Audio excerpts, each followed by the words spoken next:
Hello दोस्तों, welcome to app stocks. दोस्तों, MRF का क्वार्टर 4 का रिजल्ट आ गया है। यहाँ पे सबसे पहले आप देख लीजिए, 144 रुपया पर शेयर करके कंपनी फाइनल डिविडेंड का ऐलान कर दिया है। यहाँ पे और एक चीज देख लीजिए, कंपनी इससे पहले 2 इंटरिम डिविडेंड का ऐलान किया था जो कि 3 रुपया करके था। इसीलिए अब यहाँ पे बताया जा रहा है कि डिविडेंड का कुल अमाउंट 150 रुपया हो रहा है। चलिए, अच्छा बात है। अब थोड़ा कंपनी का रिजल्ट चेक कर लेते हैं। यहाँ पे मैं थोड़ा स्कीप कर लेता हूं ताकि टाइम बचे। अभी हम आ गए हैं कंपनी के रिजल्ट के ऊपर। यहाँ पे सबसे पहले आप देख लीजिए, नंबर्स करोड़ों में देखने को मिल जाएंगे। अब मैं इसको थोड़ा स्क्रीन में एडजस्ट कर लेता हूं ताकि क्लियर दिखे। ये है इस बार का नंबर और ये है पिछला बार यानी क्वार्टर 3 का नंबर, और ये पिछला साल क्वार्टर 4 का नंबर यहाँ पे दिया गया है।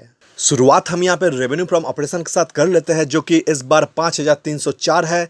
पिछला बार क्वार्टर 3 में था 4920 और पिछला साल क्वार्टर 4 में था 4816। साल दर साल रेवेन्यू तो ठीक ठाक जनरेट हुआ है और पिछला तिमाही के मुकाबले भी इस तिमाही में कंपनी का रेवेन्यू में बढ़त देखने को मिल रहा है। अब अगर इसमें अदर इनकम जोड़ दिया जाए तो एमआरएफ का टोटल इनकम होगा 5370।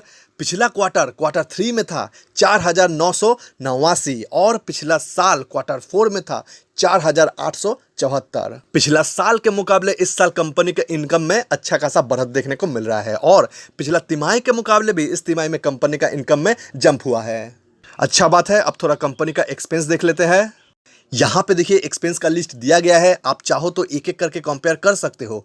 हम यहाँ पे टोटल एक्सपेंस को कंपेयर कर लेते हैं, जो कि इस बार है 5142।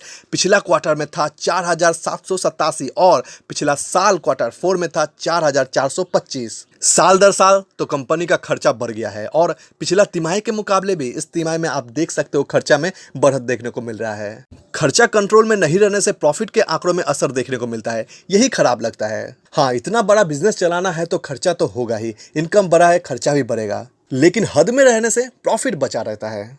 यहाँ पे देखिए, इनकम में से एक्सपेंस माइनस होने के बाद कंपनी के हाथ में जो बचा है वो यहाँ पे लिखा हुआ है। आप देख सकते हो, एक्सपेंस ज्यादा होने की वजह से प्रॉफिट के आंकड़ों में असर दिखने लगा है। वैसे ये प्रॉफिट बिफोर टैक्स है, अभी इसमें टैक्स का एडजस्टमेंट होना बाकी है। टैक्स माइनस होगा, उसके बाद कंपनी के हाथ में जो बचेगा वो होगा कंपनी का नेट प्रॉफिट। हम इसी को डायरेक्ट देख लेते हैं। ये देखिए, एक्सपेंस होने के बाद, टैक्स देने के बाद एमआरएफ के हाथ में जो बचा है वो है 165। इस बार का एमआरएफ का नेट प्रॉफिट, जो कि पिछला क्वार्टर में था 149 और पिछला साल क्वार्टर 4 में था 332। एक्सपेंस का असर साफ देखने को मिल रहा है, इसीलिए पिछला साल के मुकाबले इस साल कंपनी का प्रॉफिट घट कर आया है, लेकिन पिछला तिमाही के मुकाबले यहाँ पे कंपनी के प्रॉफिट में जंप हुआ है। अब थोड़ा कंपनी का ईपीएस देख लेते हैं। मैं थोड़ा यहाँ पे एडजस्ट कर लूँ। यहाँ पे देखिए, ईपीएस लिखा हुआ है। इस बार है 389। पिछला क्वार्टर में था 352 और पिछला साल क्वार्टर 4 में था 783। साल दर साल कम होना नेचुरल बात है, आपको पता है क्यों हुआ, लेकिन तिमाही दर तिमाही बढ़कर आया है।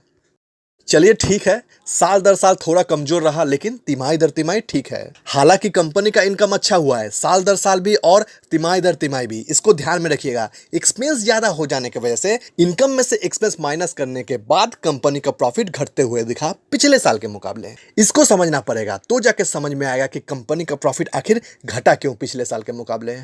तो फिर दोस्तों, अभी के लिए बस इतना ही। जानकारी अगर अच्छा लगा होगा तो इस वीडियो को एक लाइक जरूर कीजिएगा, और अगर चैनल पर नए हो तो इस चैनल को सब्सक्राइब करके रखिए, क्योंकि शेयर मार्केट से जुड़ा हुआ अपडेट हम इस चैनल पर लाते रहते हैं। तो फिर हम मिलते हैं नेक्स्ट वीडियो में, तब तक के लिए गुड बाय।